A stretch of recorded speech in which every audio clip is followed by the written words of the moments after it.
तो साल का आखिरी दिन है और आप सभी को मेरी तरफ से एक हैप्पी न्यू ईयर।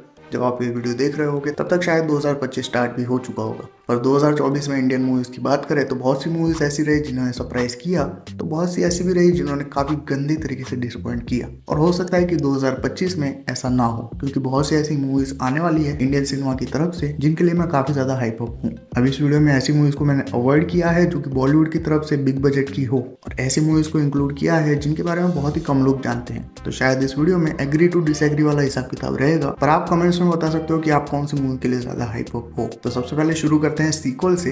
तो अगर मैं किसी मूवीज का सीक्वल का सबसे ज्यादा वेट कर रहा हूँ तो वो दो मूवीज रहेगी, क्योंकि ये मिस्ट्री और थ्रिलर टाइप की मूवी है जिनको एक तरह से क्लोजर नहीं दिया गया और सीक्वल के अंदर हमें क्लोजर देखने को मिलेगा। ये दोनों ही मूवीज मलयालम इंडस्ट्री की तरफ से आती है, जिसमें पहली है गोलम, जो कि हिंदी में भी अवेलेबल है। अगर आप चाहो तो इसको देख सकते हो।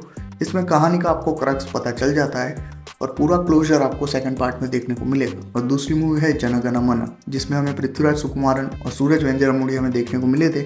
और इस मूवी में कोर्ट रूम ड्रामा हमें काफी अच्छी तरीके से दिखाया गया था और क्लाइमेक्स में एक बड़े से ट्विस्ट के साथ इस मूवी को एंड किया गया था, जिसका सीक्वल 2024 में तो नहीं पर शायद 2025 में हमें देखने को मिल जाए। इसके अलावा सीक्वल्स की अगर हम बात करें तो बीरबल केस 2 भी हमें देखने को मिल जाएगी, जो कि एक कन्नड़ा मूवी की सीक्वल होने वाली है, जहाँ पे पहली मूवी का नाम बीरबल केस 1 रखा गया था और इसको एक लीगल क्राइम थ्रिलर ट्रिलॉजी के तौर पे प्लान किया गया है। तो इसके 3 पार्ट आएंगे, जिसमें पहला मुझे काफी पसंद आया था, जिसको हिंदी में तो डब नहीं किया गया पर सबटाइटल्स के साथ आप देख सकते हो। इसके अलावा अगर हम बात करें तो तमिल मूवी थानी ओरुवम, जिसमें जयम रवि लीड रोल में हमें देखने को मिले थे, और उसका एक तेलुगु रीमेक भी है जो कि हिंदी बेल्ट में काफी पॉपुलर हुआ था, जिसमें रामचरण भी है और इस मूवी का नाम था ध्रुव।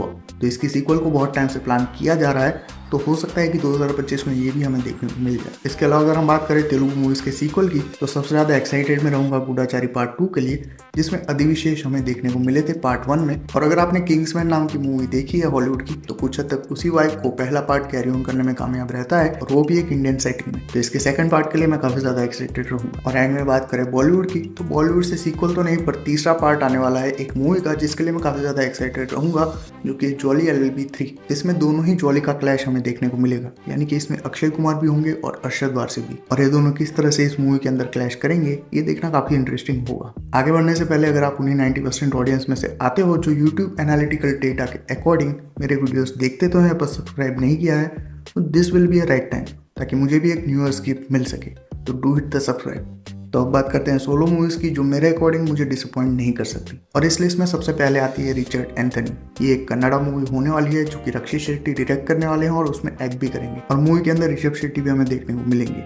ये मूवी उनकी ही डायरेक्टर डेब्यू यानी कि उल्लिदवारू कंडंथे का एक सीक्वल या फिर कहे कि उसी वर्ल्ड में सेट होने वाला है, जिसके लिए मेरा एक्साइटमेंट आजकल का नहीं बल्कि बहुत सालों पहले का है, क्योंकि इस मूवी को बहुत साल पहले अनाउंस किया गया था और इसका अनाउंसमेंट टीजर ही आपको गूज़बम्प देने के लिए काफ़ी है अगर आपने उल्लिदवारू कंडंथे देखी है तो, जो यूट्यूब के ऊपर आपको हिंदी में भी देखने को मिल जाएगी। और दूसरा और सबसे बड़ा रीज़न है रक्षित शेट्टी, और वो भी एज अ डायरेक्टर, क्योंकि अगर आपने उनकी वो मूवीज देखी है जो उन्होंने डायरेक्ट की है तो आप जान गए होंगे कि ये जो बंदा है ये पूरी तरह से स्टोरी टेलर है जो अपनी कहानी को दिखाना जानता है। तो ये सबसे बड़ा रीज़न रहेगा मेरे लिए कि इस मूवी का वेट करो। ऋषभ शेट्टी का नाम ले ही लिया है तो इसी लिस्ट में साथ ही साथ मैं कंतारा चैप्टर 1 के लिए भी उतना ही एक्साइटेड रहूंगा, क्योंकि जिस तरह से उन्होंने पहले पार्ट में उस पोर्ट्रेल को किया था उसका नेक्स्ट लेवल देखने के लिए, और वो भी बड़े स्क्रीन पे, मैं काफ़ी ज़्यादा एक्साइटेड रहूंगा। कन्नड़ा मूवीज़ की बात चल ही रही है तो इसी लिस्ट में एक और मूवी ऐड कर देते हैं ताकि ये टॉपिक पूरी तरह से खत्म हो जाए, जो कि है टॉक्सिक, जिसमें यश हमें देखने को मिलने वाले हैं, जिसकी टैगलाइन ही है कि ये एक फेरी टेल है एडल्ट्स के लिए, और ये पूरी तरह से R-rated होने वाली है,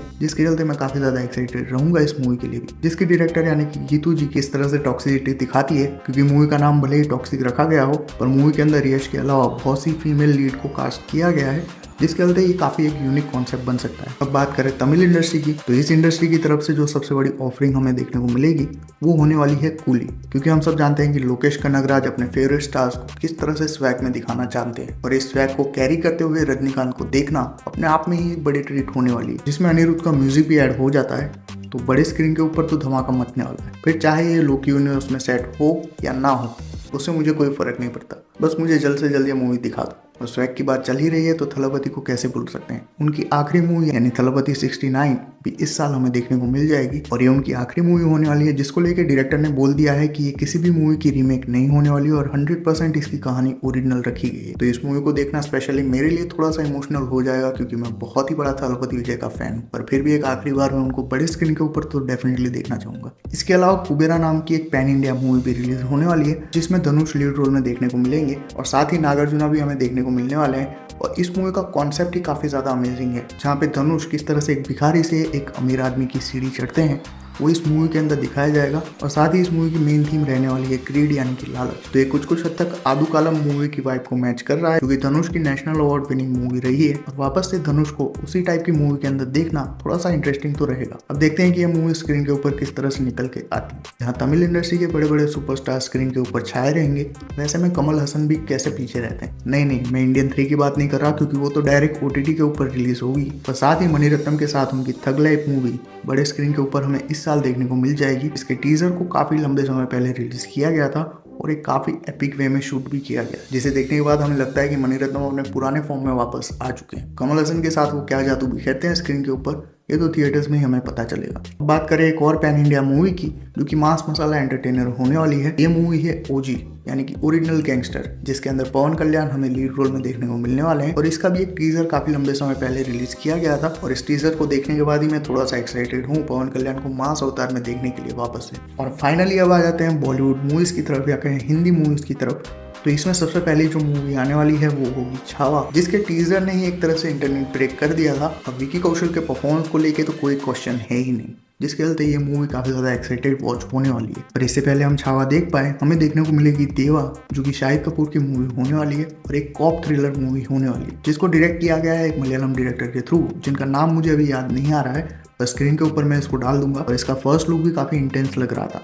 अब इस मूवी को देखने के पीछे 2 ही रीजन हो सकते हैं। पहला तो मूवी के डायरेक्टर और दूसरा है शाहिद कपूर, जो कि एक सीरियस और एंग्री रोल में हमें देखने को मिलेंगे। और ये दोनों ही मूवी हमें फर्स्ट क्वार्टर में देखने को मिल जाएगी। आखिरी जो मूवी है उसका नाम भी अभी तक फाइनल नहीं किया गया है। ये मूवी आदित्य धर डायरेक्ट करने वाले हैं, जिन्होंने उरी और आर्टिकल 370 जैसी मूवीज बनाई है। और ये मूवी भी एक तरह से एस्पियोनाज स्पाई थ्रिलर मूवी होने वाली है, जिसका नाम फिलहाल के लिए धुरंधर रखा गया है। और इसमें हमें रणवीर सिंह, आर माधवन जैसे बड़े बड़े स्टार्स देखने को मिलेंगे, जिसके चलते इस मूवी की हाइप मेरे लिए और भी ज्यादा बढ़ गई।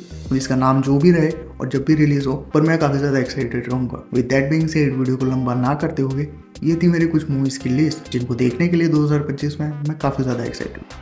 आप कितने एक्साइटेड हो या कौन सी मूवी के लिए ज्यादा एक्साइटेड हो, ये कमेंट्स में छोड़ते जाना। वीडियो पसंद आया तो लाइक कर देना और मेरी तरफ से आप सभी को हैप्पी न्यू ईयर। और अगर आप भी हैप्पी न्यू ईयर विश करना चाहते हो तो डू हिट द सब्सक्राइब। मैं मिलता हूँ अगले वीडियो में, तब तक कीप बीइंग फिक्शन फैंस।